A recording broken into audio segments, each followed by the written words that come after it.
bienvenidos a mi canal, mi nombre es Isla y hoy tenemos otro unboxing de Loungefly, pero antes no se olviden de dar like, compartir este video y suscribirse a mi canal, señores, que de verdad me ayudan mucho. Estoy súper emocionada, esto lo compré en Hot Topic, es otra mochilita de Harry Potter. Vamos al mambo.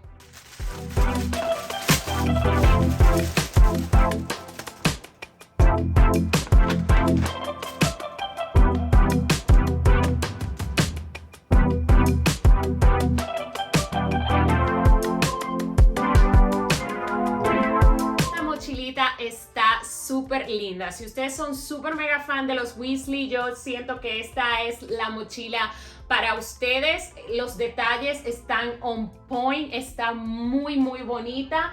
La compré en Hot Topic, como siempre, con cupones. Está ahora en 44, les voy a dejar el link para que lo puedan comprar, pero siempre esperen cuando tengan sales. Yo la compré en 34, siempre esperen sale, utilicen sus cupones.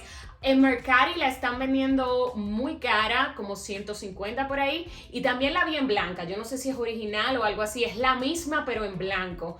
Me da curiosidad porque es que está muy linda. Esta moradita es mi color que me encanta, el lila está súper bonita. Los detalles, de verdad que sí recomiendo esta mochilita, especialmente si ustedes son súper fan de los Weasley. Cómprensela, está súper cute. Nada, señores, espero que les haya gustado este video y nada, hasta la próxima. Adiós, tata.